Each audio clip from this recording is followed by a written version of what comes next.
Hello प्यारे students, कैसे हैं आप लोग। उम्मीद है आप लोग मजे में होंगे, मस्त होंगे। मैं पांडव सर आपका इस चैनल पर स्वागत करता हूं।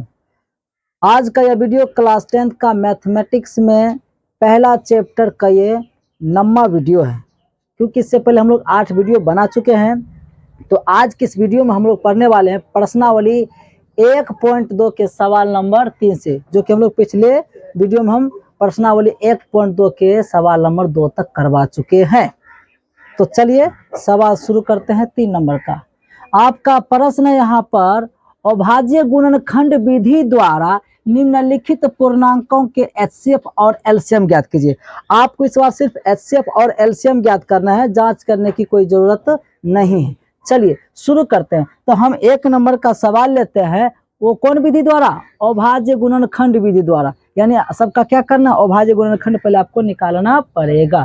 तो हे विद्यार्थी, हम 1 नंबर का सवाल लेते हैं। वो है 12 और क्या है 15 और क्या है जी 21 और क्या है 21, जो आपको यहाँ पर दिख रहा है, ये दिख रहा है। हम बारी बारी से सबका क्या करते हैं? अभाज्य गुणनखंड निकाल लेते हैं। ठीक है, यहाँ पे हमने क्या किया? 12 का अभाज्य गुणनखंड निकाला तो 2 से मैंने भाग दिया तो 6 आया। फिर मैंने 2 से भाग दिया तो 3 आया। फिर मैंने 3 से भाग दिया तो 1 आया। अब भाग नहीं देना है। चलिए आगे बढ़ते। अब हम 15 का अभाज्य गुणनखंड निकालते हैं। तो आप क्या करो, यहाँ पे 15 लिखो, उसका भी अभाज्य गुणनखंड निकालोगे तो आप 3 से भाग करोगे तो 5 आएगा। अब उसका फिर 5 से करोगे तो 1 आएगा। अब इसमें भाग नहीं आएगा। अब हम लोग किसका अभाज्य गुणनखंड निकालेंगे? 21 का। सबका आपको निकालना पड़ेगा। 3 से भाग करोगे तो 7 आएगा। फिर 7 से भाग करोगे तो 1 आएगा। बात समझ में आ गई? चलिए हमने तीनों का अभाज्य गुणनखंड निकाल ली। अब उसके बाद करना क्या है? आप लोगों को मालूम है, पिछले वीडियो में भी हम बता चुके हैं। 12 के बराबर में क्या लिखोगे? 2 गुना 2 गुना 3 लिख सकते हैं क्या?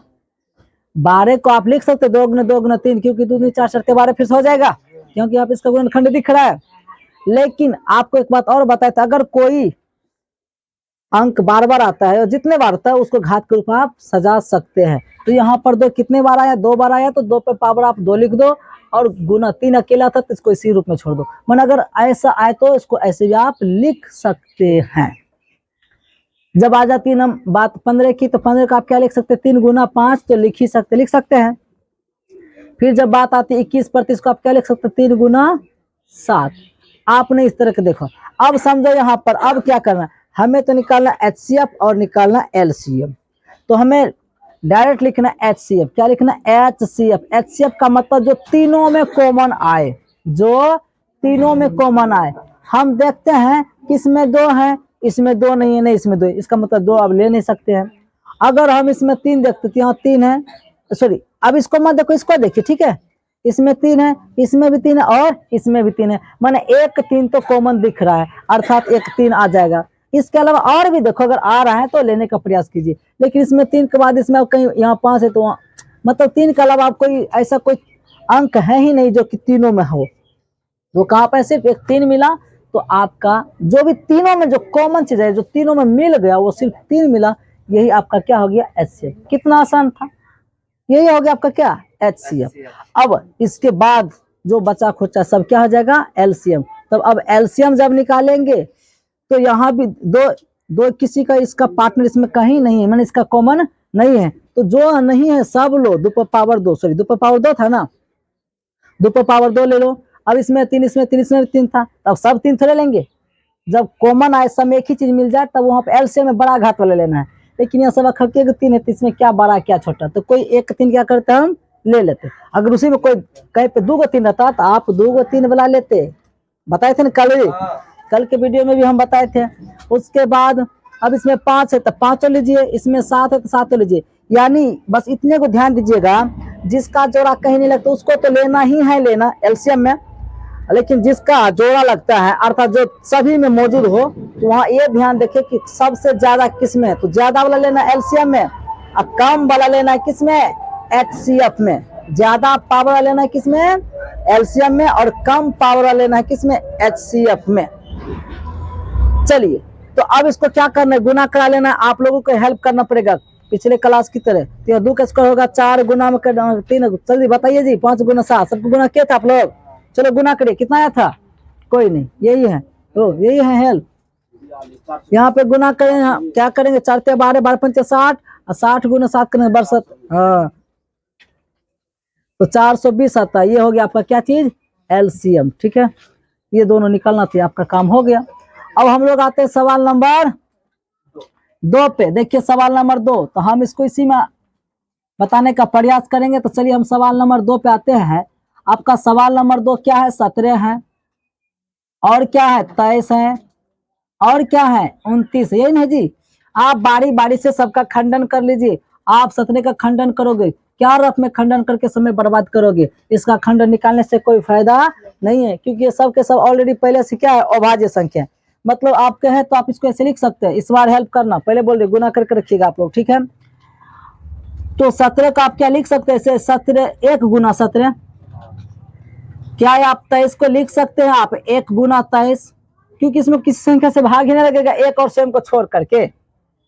और उसके बाद क्या है 29, 29 को आप खुद लिख सकते हैं 1 गुना 29। तो हमें निकालना क्या, एचसीएफ। तो हे विद्यार्थी, एचसीएफ का मतलब ऐसा चीज निकल जो तीनों में कॉमन हो। तीनों में कॉमन तो कुछ नहीं था, लेकिन एक तो दिख रहा था, एक यही हो गया आपका क्या चीज, आंसर, यानी एक एचसीएफ निकल गया। बात यहाँ तक समझ में आ गई। अब एलसीएम में बचा खुचा सब ले लो। तो एक लेख के भी क्या फायदा, एक से गुना करिएगा तो किसी भी संख्या में तो उसका मान तो वही रहता है। इसलिए हम लिखेंगे एलसीएम बराबर सबको गुना कर दो, मतलब 17 गुना 23 गुना 29। अब गुना करिएगा आप लोग, बताओ थोड़ा सा। 11,339। देखिए 11,339 होता है, आप लोग आराम से गुना करके प्राप्त कर सकते हैं, एकदम कोई दिक्कत वाली बात यहाँ नहीं है। तो ये चलिए आपका 2 नंबर का भी सवाल हो गया। अब हम 3 नंबर में भी इसी में आ जाते हैं। चलो इसको हम करते हैं, इसको शायद थोड़ा सा ऐसे एडजस्ट कर देते हैं, ठीक है। अब हम लोग आ जाते हैं कितना नंबर में, 3 नंबर में। देखिए 3 नंबर में आपका सवाल है 8, 9 और 25 है ना जी।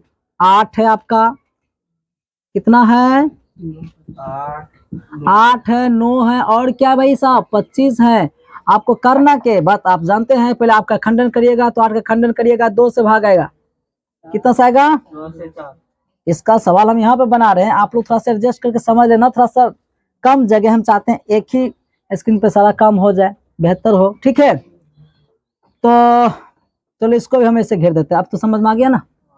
ये 1 नंबर का यहाँ से हो गया, लो ये 2 नंबर का, ये हो रहा है 3 नंबर का। तो आपने 8 में भाग दिया 2 से, कितना आ गया 4, फिर आपने 2 से भाग दिया था या 2, फिर आपने 2 से भाग दिया तो 1, अब तो आएगा ही नहीं। अब आते हम लोग कहाँ पे, 9 पे। अब 9 का खंडन करिए तो आप 3 से भाग करोगे तो 3 आएगा, एक बार और खंडन कर दो तो क्या 1 आएगा। अब आ जाते हम लोग 25 पे, किस पे आ जाते हैं 25 पे, इसका तो ऑटोमेटिक के पास से ही भाग लगेगा तो आएगा 5, फिर 5 भाग करोगे तो आएगा 1। तो भाई साहब हम लोग ये समझ पाए कि 8 को हम लिख सकते हैं 2 गुना 2 गुना 2, 3 बार लिख सकते हैं। आप चाहो तो 8 इसी को आप ऐसे भी लिख सकते हैं, 2 पर पावर 3 लिख सकते हैं क्या।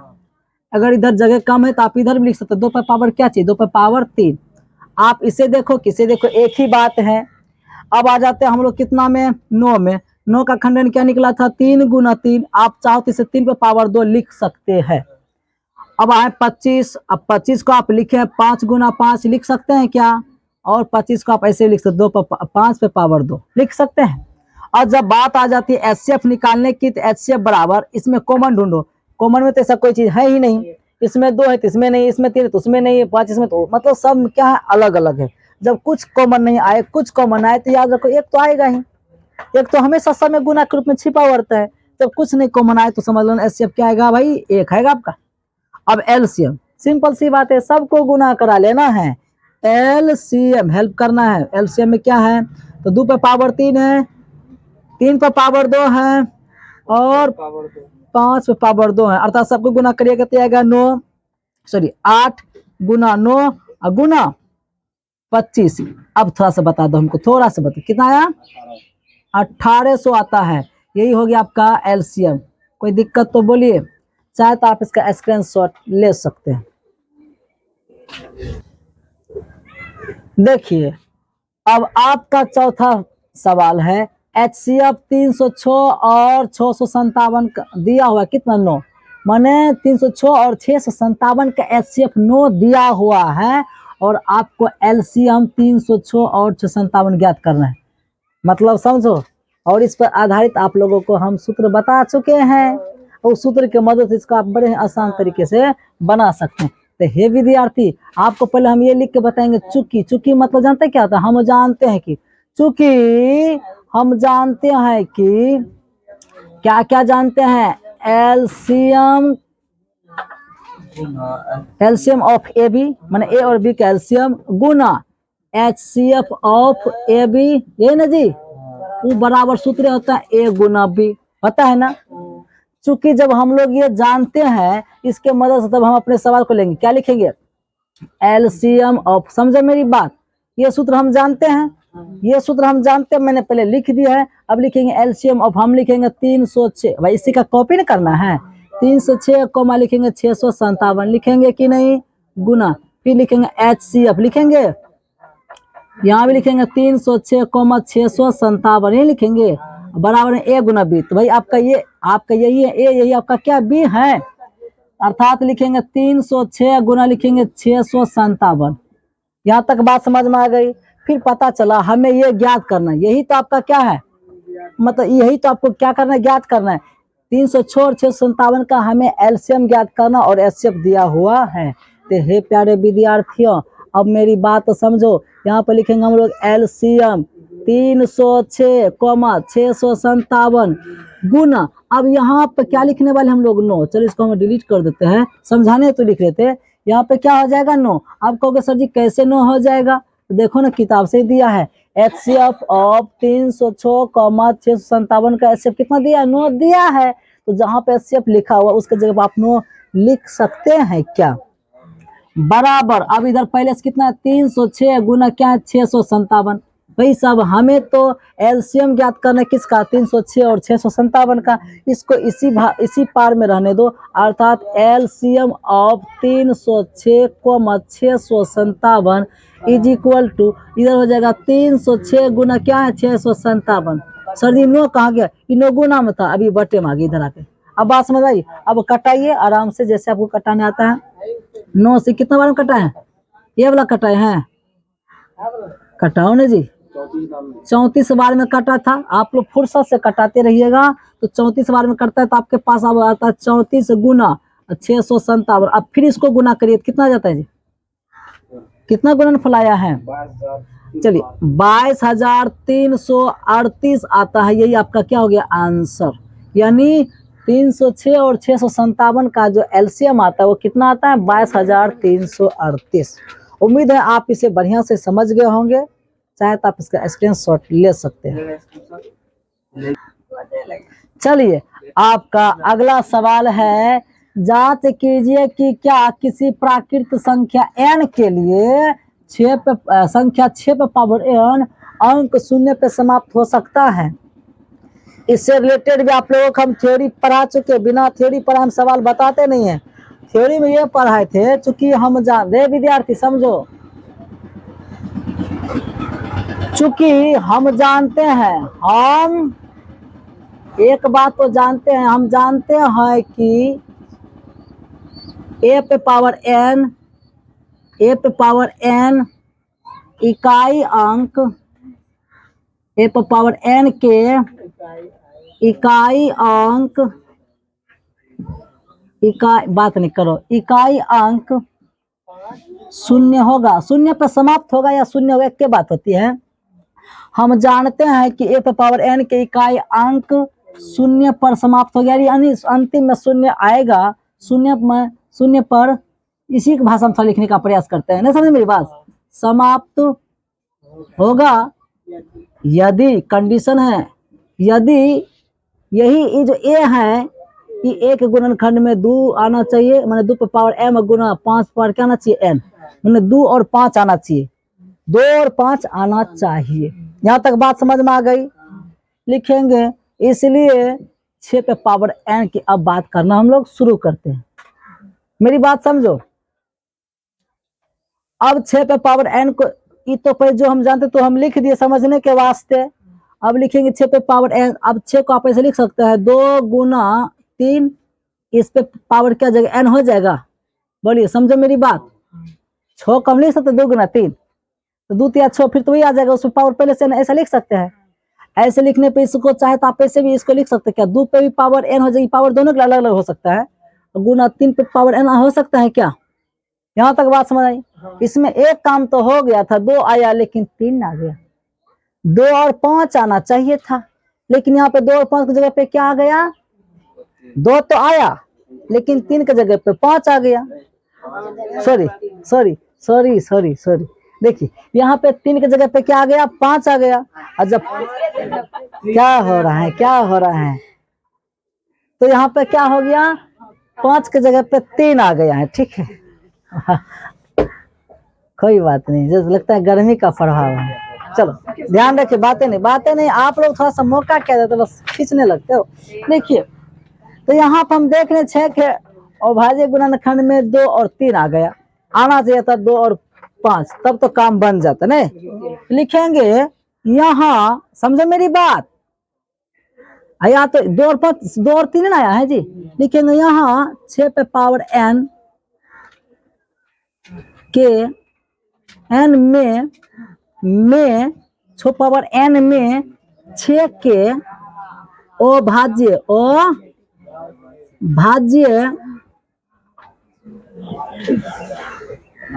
गुणनखंड में 2 है लेकिन 5 नहीं ना है, नहीं है।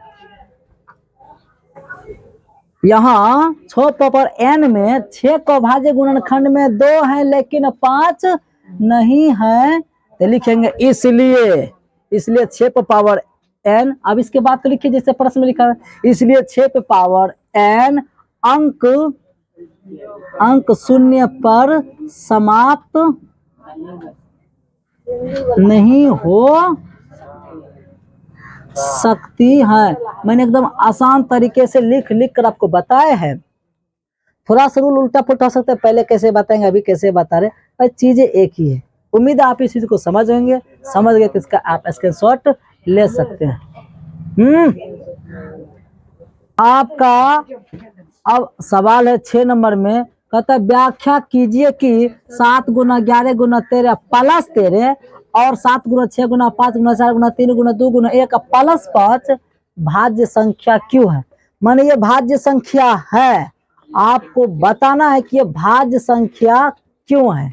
हम लोग तो भाज्य संख्या को पढ़े और भाज्य संख्या को पढ़े, हमको लगता है ऐसा कोई चीजें नहीं इस चैप्टर के हिसाब से कि जो मैंने आपको नहीं पढ़ाया। सारे चीज को पढ़ा के यहाँ तक पहुंचे हैं। ठीक है, तो देखिए अब शुरू करते, इसको हम लोग हल करना प्रारंभ करते हैं मेरे प्यारे स्टूडेंट्स। यहाँ पे लिखेंगे 7 गुना 11 गुना 13 प्लस में लिखेंगे 13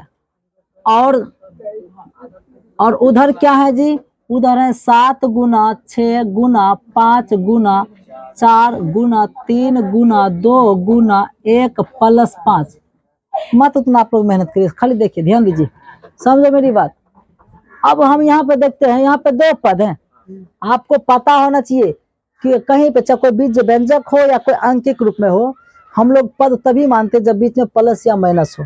गुना में पदों को हम अलग अलग नहीं गिन सकते हैं, ये नहीं कि 1 2 3 नहीं, ये यहाँ से गुना है ना, वो एक पद हुआ, अब प्लस पद क्या हो गया आपका दूसरा पद हो गया, यानी इसमें 2 पद है, यहाँ से यहाँ तक गुना है तो एक पद हुआ, अब प्लस वाला उसके बाद उधर 5 है वो क्या हो गया आपका दूसरा पद हो गया। तो हम प्रयास करेंगे कि दोनों पद में से कुछ कॉमन लेने का। इस दोनों यहाँ पे 2 पद है, यहाँ पर आपके पास 2 पद है, यहाँ से यहाँ तक गुना एक ही पद हुआ, ये हुआ आपका दूसरा पद। तो हम देख रहे हैं कि समझे मेरी बात, इस यहाँ से यहाँ तक इसमें एक चीज तो 13, इसमें भी 13 है, 13 कॉमन आएगा ना। आप क्या करो 13 को कॉमन ले लो, क्या करो 13 को कॉमन ले लो। जब आप 13 को कॉमन ले लीजिएगा, यहाँ बचेगा 7 गुना 11, क्योंकि 13 को 13 से भाग दिए 13 कटिए जाएगा ना, फिर प्लस 1 लिखो। अब 13 से भाग करो 13 में तो एक बार में लगेगा जी, इस तरह से हमने कॉमन लिया। समझे मेरी बात। अरे भाई यहाँ से यहाँ तक एक ही पद हुआ, ये दूसरा पद हुआ, तो दोनों में 13 दिख रहा है, तो 13 को मैंने क्या ले लिया कॉमन ले लिया। तब यहाँ से यहाँ तक 13 से भाग करो, 13 से 13 कट जाएगा तो 7 गुना 11 नहीं बचेगा, और 13 में भाग करिएगा 1 से 13 से तो एक बार में लगेगा।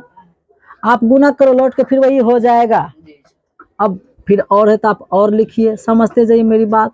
अब लिखिए यहाँ पे इसमें 5 है, यहाँ भी 5 है, तो 5 क्या आएगा कॉमन आ जाएगा, तो बचेगा आपके पास 7 गुना 6 गुना 4, क्योंकि 5 आप कॉमन ले चुके हैं। और गुना में लिखेंगे 3, गुना में लिखेंगे 2, 1 लिखने की कोई जरूरत, अच्छा लिखियो 2 संतुष्टि हेतु, यहाँ तक बात समझ में आई? उधर से गुनगुना से आवाज आ रही। पूरे पीछे साल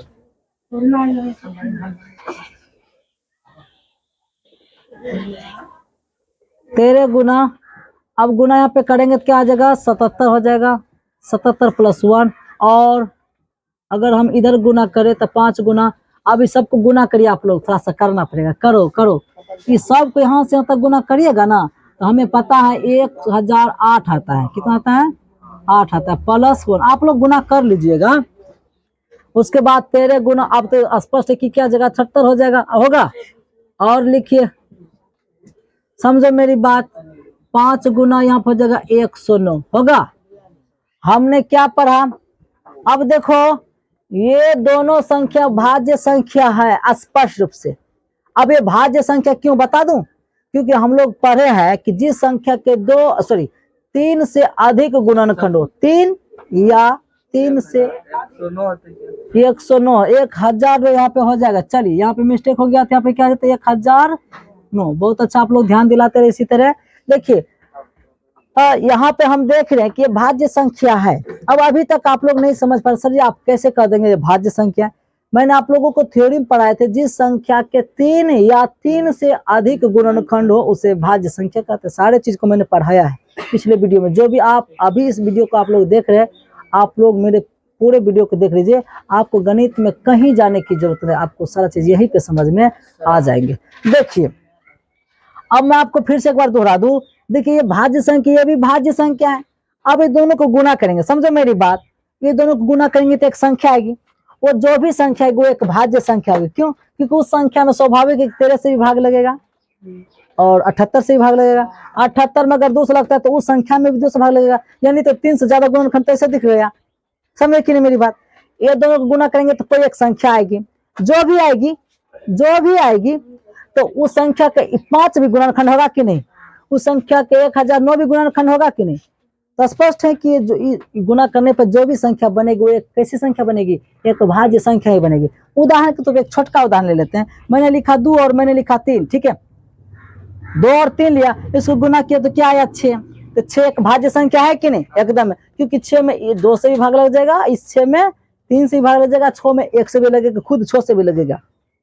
तो यही दोनों को गुना करेंगे तो कोई भी संख्या, जैसे मान लो दोनों को गुना किया तो 6 आया ना, तो 6 एक भाज्य संख्या है। उसी प्रकार से इसको गुना करेंगे, जो कुछ भी आएगी, हम गुना नहीं कर रहे हैं, जो कुछ भी आएगी वो जो संख्या आएगी वो एक भाज्य संख्या होगी, क्योंकि उस संख्या में इससे भी भाग लगेगा और इससे भी भाग लगेगा। अब बात समझ में आई? तो अंतिम में अतः जैसे 2 गुणनफल के रूप में आ गया तो और भी गुणनखंड आ सकता है। अतः यह क्या है? अतः यह क्या है?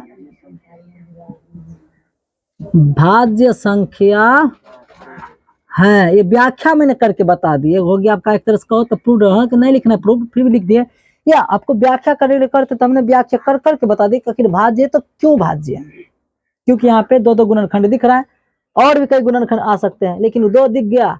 एक जो संख्या गुणा करने के बाद आएगा उसमें तो दोनों से भाग लगेगा, और जो स्वयं संख्या उससे भी भाग लगेगा, 1 से भी लगेगा, और कई संख्याएं से भाग लगेगी, पता नहीं। तो स्वाभाविक की क्या होगी? भाज्य संख्या। अगर समझ गए तो आप इसका स्क्रीनशॉट ले सकते हैं।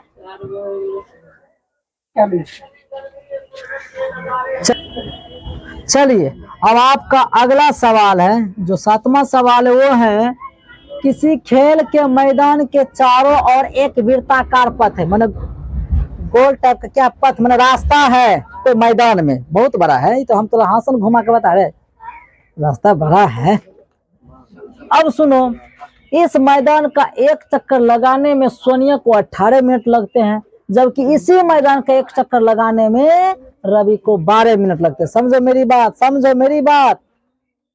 मान लीजिए वे दोनों एक ही स्थान और एक ही समय पर चलना प्रारंभ करके एक ही दिशा में चलते हैं, तो कितने समय बाद वह पुनः प्रारंभिक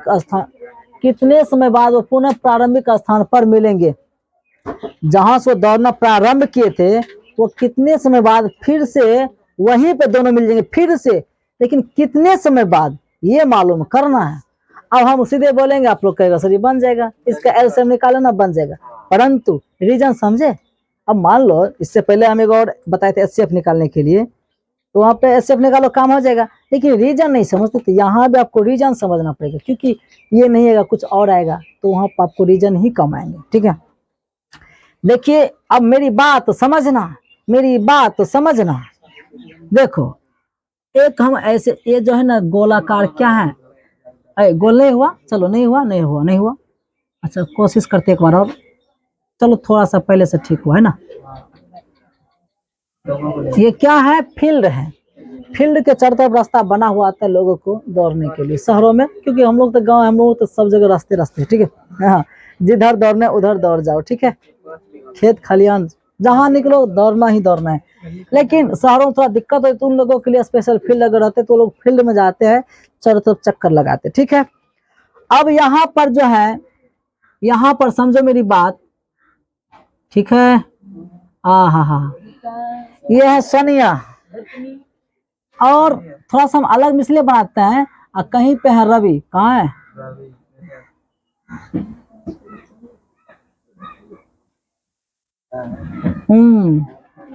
समझो मेरी बात, समझो मेरी बात। बड़ा रोचक सवाल है, सवाल तो तुरंत बन जाता, लेकिन समझो। अब जो भी हो, ये दोनों दौड़ना शुरू करते एक ही स्थान से, लेकिन मान लो यहाँ दौड़ना शुरू करते हैं, हम तो दिखाया अलग अलग आपको। ठीक है, ये दोनों एक जगह से दौड़ना प्रारंभ करते हैं। तो यहाँ से सोनिया जब दौड़ती है तो उसको, यहाँ से अगर सोनिया दौड़ती है तो उसको यहाँ से यहाँ तक फिर से आने में उसको किधर गए 18 मिनट समय लगते हैं, समझो मेरी बात। और जब रवि यहीं से दौड़ते हैं, उसको भी यहाँ आने में कितना समय लगता है, 12 मिनट। इससे स्पष्ट है कि रवि सोनिया का अपेक्षा ज्यादा तेजी से दौड़ रहा है, तब मैं 12 मिनट में एक चक्कर पूरा कर लीजिए। तो अब मान लीजिए रवि जब दोनों एक ही जगह दौड़ना शुरू करेगा, तो स्वाभाविक है कुछ देर बाद रवि क्या हो जाएगा, आगे हो जाएगा। जब तक रवि इस बिंदु पे पहुंचेगा, सुनो मेरी बात, हो सकता है रवि यहाँ पहुंच जाएगा तो 12 मिनट में, तब तक में तो सोनिया 12 मिनट में यहीं कहीं इस बीच में कहीं होगी। और जब तक सोनिया 18 मिनट यहाँ पहुंचेगा तो रवि क्या बैठे रहेंगे, तब तक वो यहाँ तक कुछ आगे बढ़ जाएंगे। समझे कि नहीं मेरी बात, ऐसे होते जाएगा होते जाएगा होते जाएगा होते जाएगा। वो न दौड़ रहे हैं, अब ये 2 चक्कर लगाएंगे। जब, सुनो मेरी बात, अब पुणे दोनों एक ही स्थान पे कितने समय बाद मिलेंगे, ये ना आपका क्वेश्चन है। जब ये रवि सोनिया 2 बार दौड़ेगी तो उसको 24 मिनट लग जाएंगे, समझे नहीं, सॉरी 18 मिनट ना। जब सोनिया 2 चक्कर लगाए तो उसको 18 मिनट लग जाएंगे। जब और उतना 36, सॉरी, जब सोनिया 2 चक्कर लगाएंगे तो उसको कितने मिनट लग जाएंगे, 36 मिनट लग जाएंगे। और 36 मिनट तब तक में रवि जो है वो अपना 3 चक्कर पूरा कर लेंगे, क्योंकि वो 12 मिनट में एक चक्कर दौड़ते हैं, तो 36 मिनट में वो 3 चक्कर पूरा कर लेंगे। वो जितना चक्कर पूरा करे, ये तो स्पष्ट हो गया कि सोनिया द्वारा 2 चक्कर और रवि द्वारा 3 चक्कर में वो दोनों फिर से एक बिंदु पाके क्या हो जाएगा, मिल जाएगा। यानी इसका आंसर 36 हो गया। 36 मिनट पर दोनों फिर से वहीं मिल जाएंगे जहां से दोनों दौड़ना प्रारंभ किए थे। तो क्यों ऐसा किया, अब आप कहोगे सर जी ये तो समझ गए 36 मिनट बाद दोनों फिर से मिलेंगे, आप एलसीएम निकालो 36 आ जाएगा, आपका काम हो गया। लेकिन मोस से क्यों निकलती, रीजन समझा ना। लेकिन अभी भी नहीं समझे, पूर्ण रूप से एक चीज और समझाते हैं। 36 ही क्यों, क्योंकि 36 में 18 से भी भाग लग जाएगा और 12 से भी भाग लग जाएगा। और मैंने एलसीएम का ये मतलब बताए थे कि 2 या 2 से अधिक संख्याओं का एलसीएम वह संख्या होती है जिसमें उन सभी दिए गए संख्या से पूरा पूरा भाग लग जाता है। तो 36 में 18 से भी भाग लग जाएगा और 36 में 12 से भी भाग लग जाएगा। यही वजह कि हमको यहाँ पे क्या निकालना पड़ेगा, एलसीएम निकालना पड़ेगा। तो हे विद्यार्थी, सिद्ध का नियम जो आप लोग जानते आए हैं। क्या जानते हैं, यहाँ पे लिखो 18, यहाँ पे लिखो 12, लिखो 2 से भाग करो, यहाँ 9 आएगा, यहाँ पे आएगा 6, फिर आप करो 2 से भाग 3, सॉरी यहाँ पे कितना से भाग करना पड़ेगा, 3 से। तो जब 3 से भाग करो, यहाँ पे आएगा 3, यहाँ पे आएगा 2। अब भाग लगेगा क्या, नहीं लगेगा तो गुना कर लो, यहाँ पर जाएगा 2 गुना 3 गुना 3 गुना 2, सबको गुना करो, कितना जाता है जी 36। यानी 36 मिनट बाद वो दोनों क्या हो जाएंगे, मिल जाएंगे। यही आपका क्या हो गया आंसर। इतना बकवास करना कोई जरूरी था क्या, लेकिन ये जरूरी था, समझना जो है। तो आज के इस वीडियो में इतना ही, मिलते हैं नेक्स्ट वीडियो में नेक्स्ट टॉपिक के साथ। तब तक आप लोग अपना ख्याल रखें, धन्यवाद।